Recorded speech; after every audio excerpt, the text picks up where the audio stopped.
Okay, we're going to conclude with women's rights, gay and lesbian rights, and affirmative action with the Civil Rights chapter. First, women's right, and we'll look at the battle for women's rights and equal rights, starting with suffrage, the 19th Amendment.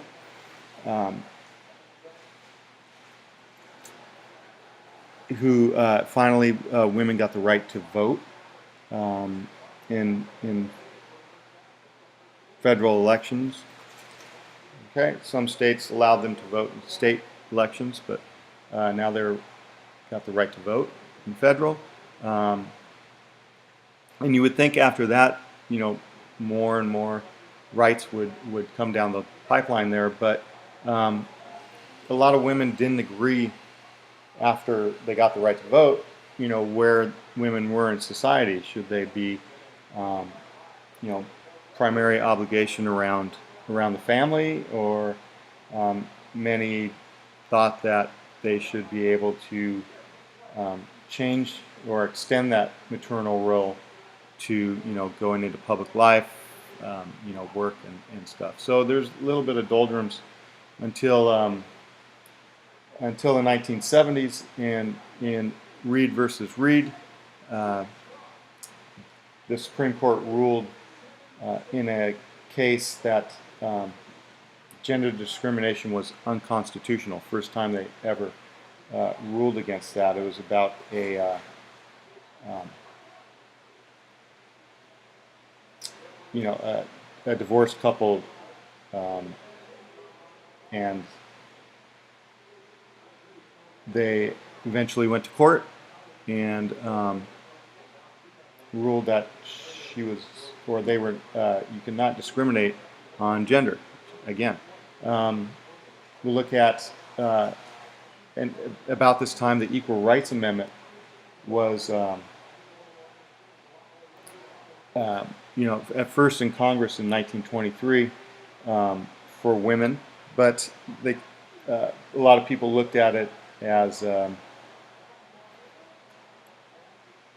not as a threat to the family in 1923, so it didn't have much support. But in 1972, Congress decided to pass it um, and extend the deadline for ratification for a constitutional amendment. Eventually, it's never been ratified. Um, it came up about 3 states short of that.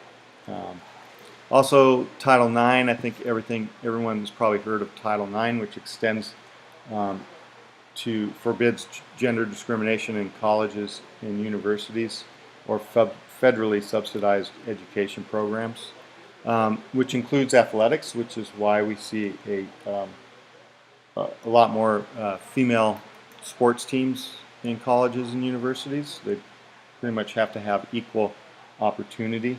If you have, I think, 10 male sports, you pretty much have to have 10 female sports too, or opportunities for that. Also, it changed to single gender schooling, and there were some cases in Virginia Military Institute and the Citadel um, that because women could not enroll there in a state-funded university, that they deserve equal protection of the law, and soon those two facilities, universities, had to let women enroll into their university. Okay, we're going to look at some legislation that's happened with gay and lesbian rights. Been in the news quite a bit.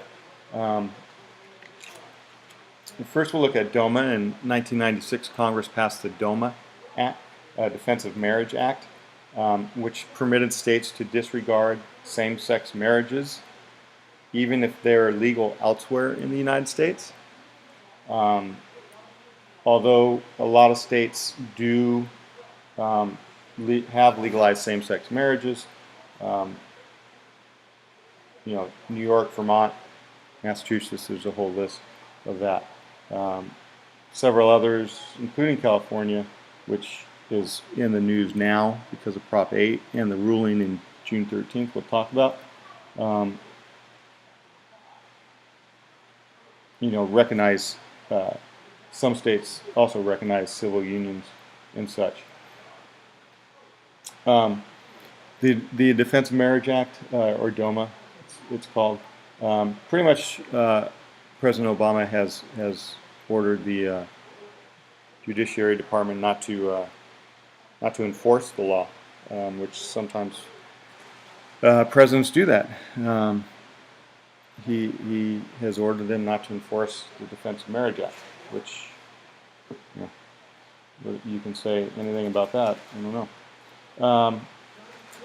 We'll also look at don't ask, don't tell, actually, in the military,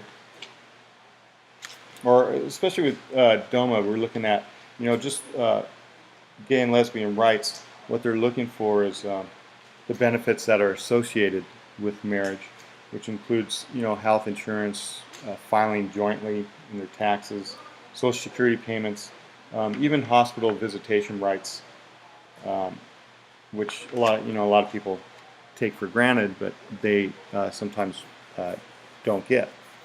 Okay, in Don't Ask, Don't Tell, that was the military's way policy.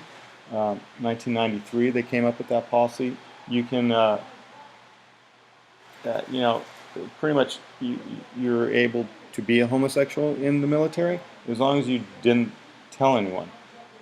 So they didn't really exclude gays from the military, but they could not disclose their sexual orientations or engage in homosexual relations in the military.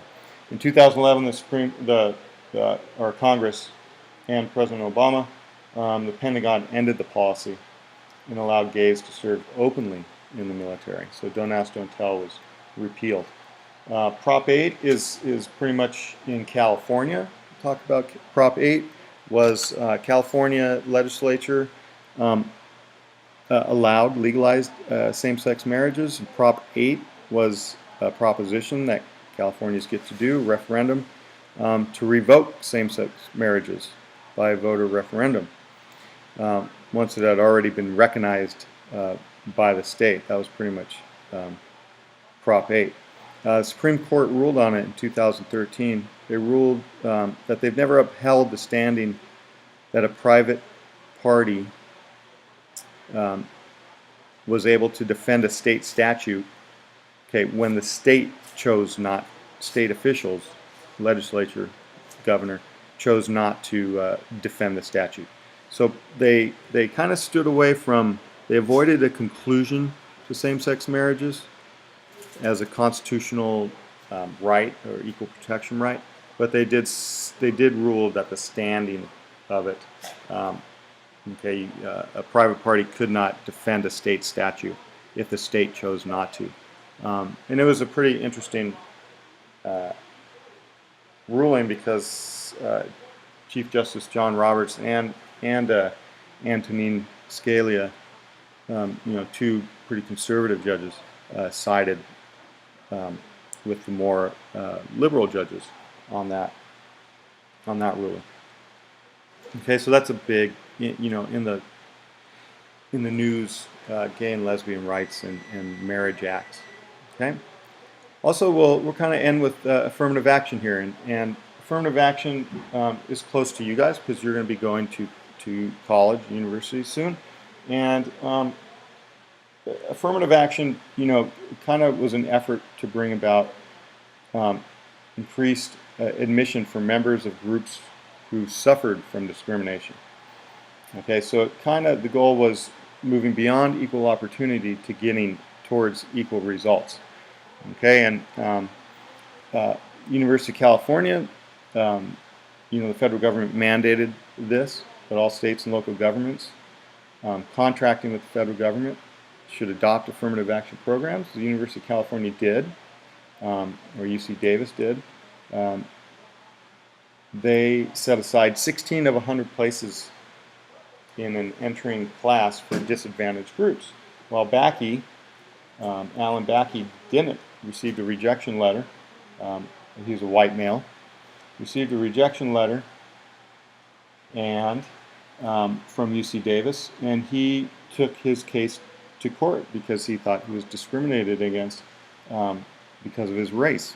The reverse discrimination, I guess you could say.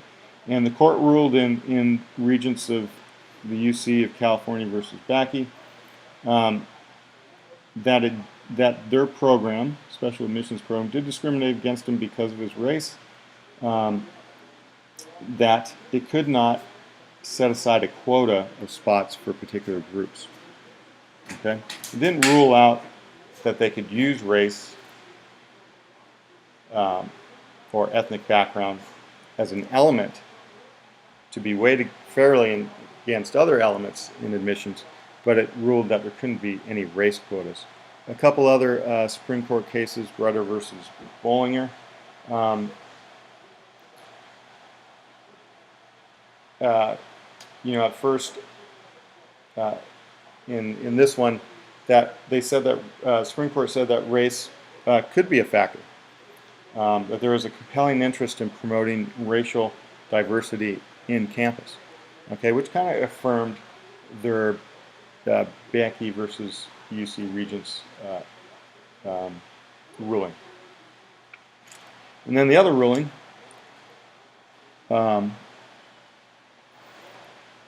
Gratz versus Bollinger, okay, in 2003, both in 2003.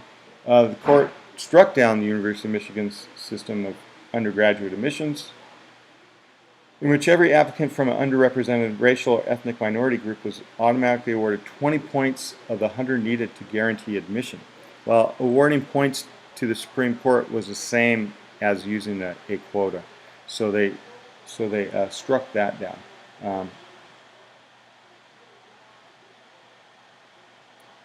In later court cases, the court has addressed racial classification to promote, racial ethnic diversity in public schools in Seattle, and there have been,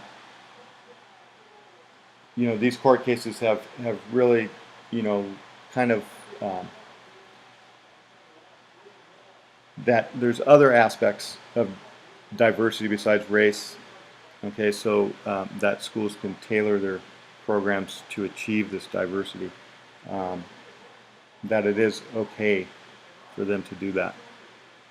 Okay, so affirmative action is pretty much in the news too, at first with Bakke, and then these later court cases where the court has, allowed race to be a factor as long as it was an element among getting equal among other elements that universities looked at for admission. Okay, that's it for civil rights or for this screen recording. Please read and please look at the more in-depth PowerPoint. There are some more groups that we didn't really go over. Asian Americans, Latinos, Arab or Muslim Americans, okay, that you should probably look at. Okay, bye-bye.